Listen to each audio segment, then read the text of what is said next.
Every single Windows computer on the planet is quietly carrying a hidden number, a permanent digital fingerprint assigned the moment you install Windows or sign into a Microsoft account.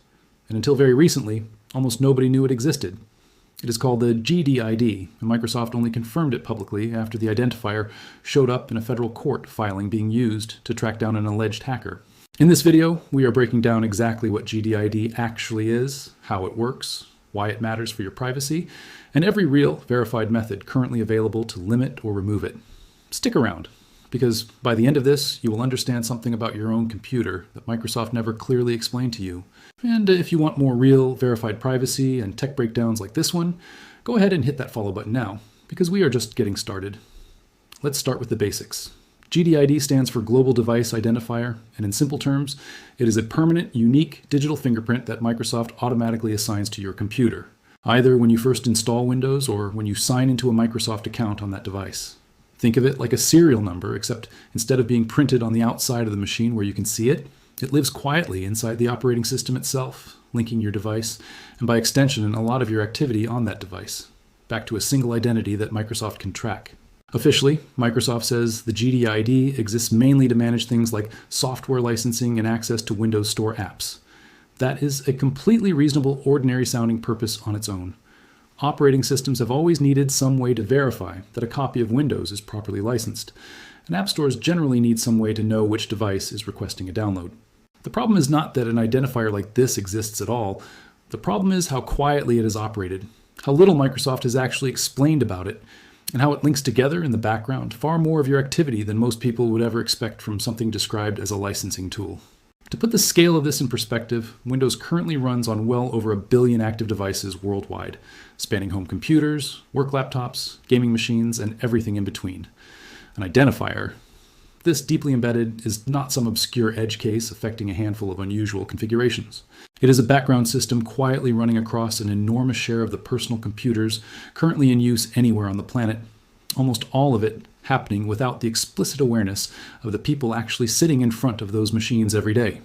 Here is where this story gets a lot more interesting, and honestly a little unsettling. The existence of GDID was not something Microsoft proactively announced to its customers in a blog post or a settings menu explanation.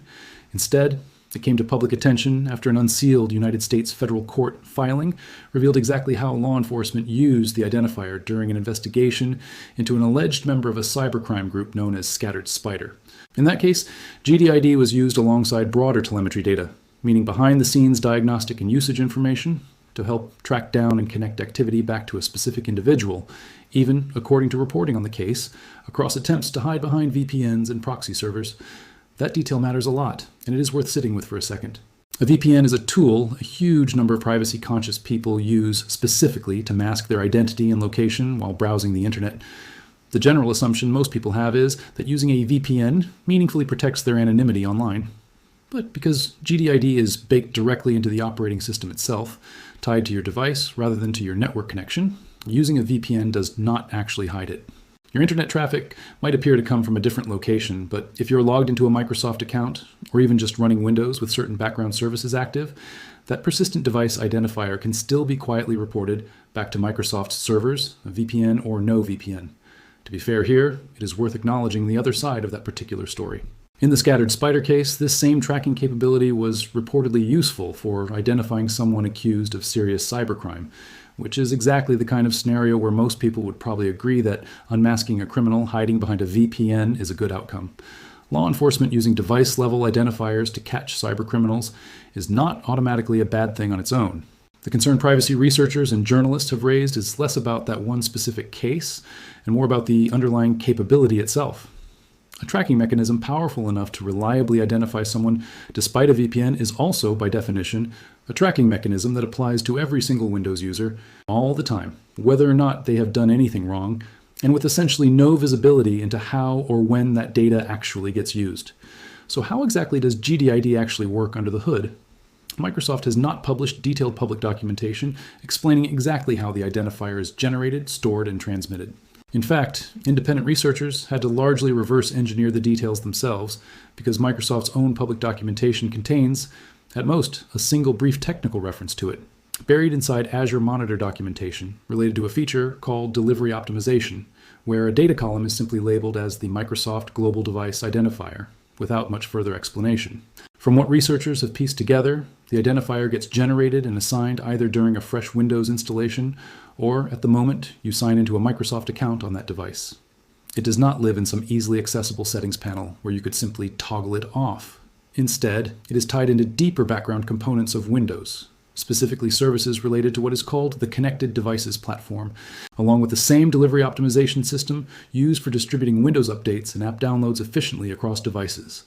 Those services quietly report the identifier back to Microsoft as part of their normal, everyday background operation, well outside the visibility of the average user simply browsing through the standard privacy settings menu. One especially notable detail researchers uncovered is that GDID is persistent in a very specific way. It survives regular Windows updates, meaning installing new updates over time does not reset or regenerate it. However, it does not survive a completely clean reinstallation of Windows from scratch. If you wipe your device and install Windows fresh, a new GDID gets generated. That might initially sound like a meaningful privacy reset, but there is an important catch buried in Microsoft's own legal filings on this topic. According to a footnote included in the court complaint that first brought GDID to public attention, Microsoft itself acknowledged that a single Microsoft account can end up associated with multiple GDIDs over its lifetime. In other words, even if a clean install generates a brand new device identifier, that new identifier can still eventually get linked right back to the same underlying Microsoft account identity, effectively defeating much of the privacy benefits someone might have hoped to gain from starting fresh. It is also worth directly comparing this to how similar identifiers work on other major platforms, because the contrast is honestly pretty stark. Apple's advertising identifier on iPhones requires an explicit consent prompt through a system called App Tracking Transparency, along with a clearly visible option to reset it whenever a user wants. Android's advertising identifier works in a broadly similar way, giving users clear visibility and reset controls. GDID, by contrast, has neither of those protections. There's no consent screen shown to users when it gets created. It simply gets assigned automatically the moment you sign into a Microsoft account, with no notification, no opt-in prompt, and until recently, no public acknowledgement from Microsoft that the identifier even existed in the first place. There is also a technical wrinkle worth understanding here, one raised specifically by researchers connected to a well-known group of independent developers who work on Windows activation-related tools. According to their analysis, it is essentially impossible to prevent Windows from receiving a GDID entirely without breaking core functionality, specifically Windows activation itself, and access to universal Windows platform apps, the modern app format used by the Microsoft Store. During the standard Windows setup process, your device sends hardware information to Microsoft's servers and receives identifiers back in return, the same tokens that later get used both for verifying your store access and for confirming your Windows license is valid. That deep integration is exactly why there has never been a simple built-in toggle labeled something like Disable GDID sitting inside Windows settings. The identifier is woven directly into fundamental parts of how modern Windows verifies itself and communicates with Microsoft's backend systems. This connection to activation and licensing also explains why some of the workarounds available to more advanced users, like fully offline, unofficial Windows activation methods, exist in the first place, even though they come with their own separate set of legal and support-related trade-offs. Anyone who has ever swapped a motherboard on an existing Windows installation and then run into unexpected licensing issues afterward has already experienced, in a different context, exactly how tightly Windows ties its own activation status to hardware and device-level identification behind the scenes. GDID is essentially a newer, more centralized piece of that same underlying system, one that happens to also serve a broader tracking function well beyond its original licensing purpose. Given all of that, you might reasonably be wondering whether there is anything you can actually do about this at all. The honest answer is that completely, permanently eliminating GDID while keeping full, normal Windows functionality intact is not something Microsoft currently allows through any official built-in setting. That said, there are real meaningful steps available, ranging from simple settings, changes anyone can make in a few minutes, to more advanced third-party tools built specifically to target this identifier directly. Let's start with the easiest, most accessible options first, the ones you can adjust directly inside standard Windows settings without installing anything extra. The first, and arguably most impactful step, is choosing to use a local account instead of signing in with a full Microsoft account. Here is why that distinction actually matters quite a bit for this particular issue. A local account does not require a cloud-based sign-in, which means there is no what is called a PUID, short for a persistent user identifier, tied to that account. since the broader tracking chain relies heavily on your device-level token being linked back to an actual signed-in Microsoft account. Skipping that cloud sign in step effectively breaks one of the key links in that chain. For a long stretch of time, Microsoft made using a local account increasingly difficult, pushing users fairly aggressively toward mandatory Microsoft account sign-in during setup. More recently, that has become somewhat easier again, giving privacy-conscious users a more realistic path back to using a local account if they choose to. The second straightforward step involves your diagnostic data settings. Windows Telemetry, the background data. Windows regularly sends back to Microsoft about how your device is running. Actually comes in two separate tiers. There is a mandatory baseline tier, which covers things like basic device health and security-related information that Microsoft requires from every device, regardless of your preferences. Then there is a separate optional tier, which covers additional, more detailed usage data that you do have direct control over. You can turn off that optional tier by heading into Settings, then Privacy and Security, then Diagnostics and Feedback, and adjusting the toggle there. This will not eliminate GDID itself, but it does meaningfully reduce the overall volume of additional data Microsoft collects and potentially associates with that identifier. The third setting worth adjusting involves your advertising ID specifically, which is actually a separate identifier from GDID, but one that serves a closely related purpose. Windows maintains its own dedicated advertising identifier, used specifically to power personalized ads shown inside certain apps and within the Start menu itself. You can disable this by going to Settings, then Privacy and Security, then Recommendations and Offers, and turning off the relevant toggle there. This is admittedly a narrower fix that does not touch GDID directly, but it does prevent Microsoft from building out a separate advertising profile tied to your usage patterns, which is still a meaningful privacy improvement on its own. A fourth, smaller adjustment involves disabling what is sometimes called cloud content search. By default, when you use the built-in Windows search bar to look for something on your own computer, Windows also quietly sends that same search query out to Bing in the background in order to blend in relevant web results alongside your local file results. You can turn this behavior off by heading into Settings, then Privacy and Security, then Search, and adjusting the relevant option there. Again, this is a fairly narrow fix in the grand scheme of things, but it does mean one less category of everyday activity, in this case, your own search habits, potentially getting tied back to your device's identifier. Taken together, these four adjustments, switching to a local account, disabling optional diagnostic data, turning off the advertising ID, and disabling cloud content search, represent the realistic limit of what Microsoft's own built-in settings currently allow you to control.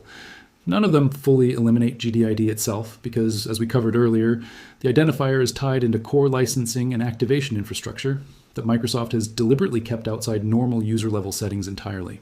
Before moving on to more advanced options, it is worth pausing to think about why Microsoft might have designed things this way in the first place, rather than simply assuming the worst. Modern software companies generally have legitimate reasons to want some way of identifying devices, ranging from preventing piracy and license sharing to detecting fraudulent activity, to simply understanding how their software performs across the huge variety of hardware configurations Windows has to support. None of that necessarily requires bad intentions on Microsoft's part. The core criticism from privacy researchers has never really been that device identification exists at all, since virtually every major operating system and platform uses some form of it. The criticism is specifically about transparency, or the lack of it. The fact that this particular identifier operated for years without clear public documentation, without a visible settings toggle, and without the kind of consent prompts competitors like Apple and Google have implemented for their own equivalent identifiers. Before we get into the more advanced tools available, if this kind of practical, source-backed privacy breakdown is useful to you, take a second and hit that follow button now, because we cover stories like this as soon as verified information becomes available. For people who want to go further than what Microsoft's built and settings allow, a more aggressive third-party option has recently emerged. A VPN company called Windscribe released a free open-source tool specifically built to target GDID directly, called deGDID. According to the company, the tool works without modifying core Windows system files, and it is designed to accomplish two related goals: removing your device's currently assigned GDID and then actively blocking the operating system from generating a brand new one afterward. It is important to understand exactly what this tool can and cannot actually accomplish, because the company itself has been fairly transparent about its real limitations. Since GDID is generated on Microsoft's servers rather than purely locally on your own device, Windscribe has been clear that their tool cannot erase any historical records Microsoft may already have associated with your device from before you ran the tool. What it can do is prevent future issuance of a brand new identifier once your existing one has been removed. effectively freezing the situation going forward rather than erasing anything that already happened in the past. The tool itself operates through a few different command modes when run through Windows PowerShell with administrator privileges. There's a status mode, which is entirely read-only and simply tells you whether a GDID is currently active on your machine without changing anything.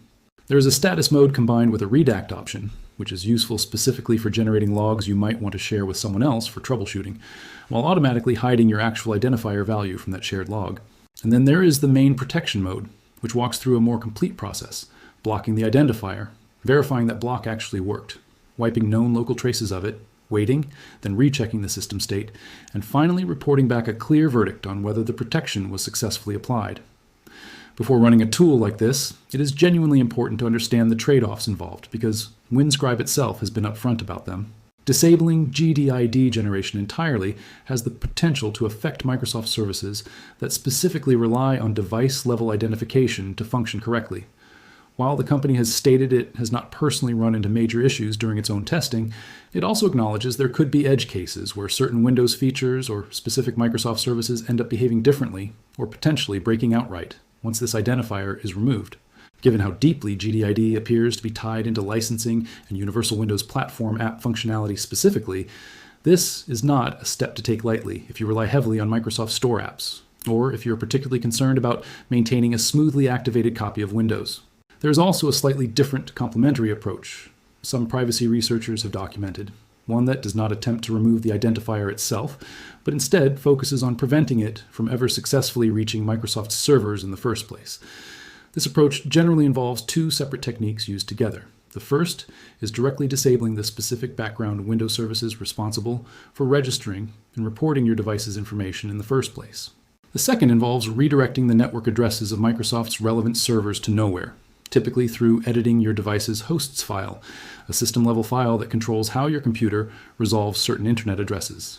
The idea behind combining both techniques is that even if some background reporting service manages to stay active despite your best efforts to disable it, it still has nowhere to actually send that information if the destination address itself has been blocked at the network level. One researcher who documented this approach in detail made an important observation worth repeating here.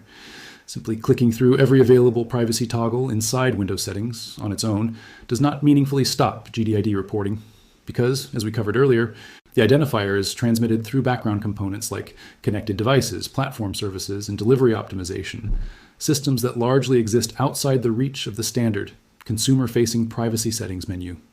This is exactly why more advanced approaches, whether that means dedicated third-party tools like deGDID or manual service and network-level blocking, have emerged as necessary options for anyone who wants a genuinely thorough approach beyond what Microsoft's own settings menu provides. For a very specific group of people, privacy researchers have suggested an even more drastic option worth mentioning here, purely for completeness. For individuals in particularly high-risk situations, such as whistleblowers, survivors of domestic abuse actively trying to avoid being tracked by an abuser, or journalists working on sensitive stories where being identified could carry serious real-world consequences, switching away from Windows entirely to a Linux-based operating system has been suggested as a more thorough solution. Linux distributions generally do not include anything resembling GDID by default, largely because they are not tied into Microsoft's licensing and services ecosystem at all. This is obviously a much bigger, more involved step than adjusting a few settings or running a script, and it is not a realistic or necessary recommendation for the average person simply looking to reduce unnecessary tracking. But for people in genuinely high-stakes situations, it is a legitimate option worth knowing about.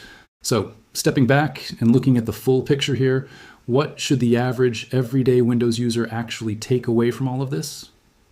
First, it is worth understanding clearly that GDID is real, it is confirmed directly by Microsoft's own legal filings, and it does represent a meaningfully deeper level of device tracking than most casual Windows users were ever aware existed. Second, it is equally worth understanding that completely eliminating it while keeping full normal Windows functionality intact is not currently possible through any officially sanctioned method because of how deeply the identifier is woven into core licensing and activation systems. Third, there are real practical, meaningfully effective steps available at every level of technical comfort, from simply switching to a local account and adjusting a handful of settings menus, all the way up to running dedicated third-party tools, or blocking specific services and network destinations directly for anyone who wants to go further. It is also worth remembering that this entire situation only became public knowledge because of a specific criminal investigation that happened to surface these technical details in an unsealed court filing. That raises a genuinely important broader question that extends well beyond just this one specific identifier. How much else about how modern operating systems track and identify their users remains similarly undisclosed, simply because it has never happened to surface publicly through a legal case the way this one did. GDID becoming public knowledge was largely a matter of circumstance, tied to one particular investigation, rather than the result of Microsoft proactively choosing to be transparent with its users about how the system works. This also raises a useful, practical question for anyone who wants to stay reasonably informed going forward, without becoming a full-time privacy researcher themselves. Following independent outlets that specifically cover Windows internals, along with security and privacy-focused reporting more broadly, tends to be the most reliable way ordinary users eventually learn about identifiers and background systems like this one, simply because official documentation from large software companies rarely goes out of its way to flag these kinds of features clearly on its own. Court filings, security research, and independent reverse engineering work have consistently been where the public actually learns the fuller picture, while after these systems have already been quietly operating in the background for some time. To wrap this up simply, Microsoft assigns every Windows device a persistent Global Device Identifier, known as GDID, the moment you install Windows or sign into a Microsoft account. This identifier survives normal updates, links your activity across services, and according to recently unsealed federal court documents, can even help identify a device despite the use of a VPN. Microsoft has never provided a simple official toggle to disable it, largely because it is deeply tied into how Windows verifies its own licensing and App Store access. However, real, verified steps do exist to meaningfully reduce or block it, ranging from using a local account, adjusting your diagnostic data, advertising identifier, and search settings, all the way up to dedicated third-party tools like Windscribe's deGDID, or manual service and network-level blocking for those willing to go further. None of these options are perfect, and Microsoft's own tools acknowledge real trade-offs and limitations. But together, they represent the most complete, currently available response to a tracking system most Windows users never even knew existed until very recently. That is the real story here, backed by verified reporting, Microsoft's own legal filings, and documented tools built specifically to address this issue. If this gave you a clearer picture of what your own Windows computer has actually been doing quietly in the background, follow this channel, because we are going to keep covering real, verified privacy and tech stories exactly like this one as new information comes out. Drop a comment letting me know if you are going to try any of these steps yourself, and share this with anyone you know still running Windows who has never heard of GDID until right now. We will see you in the next one.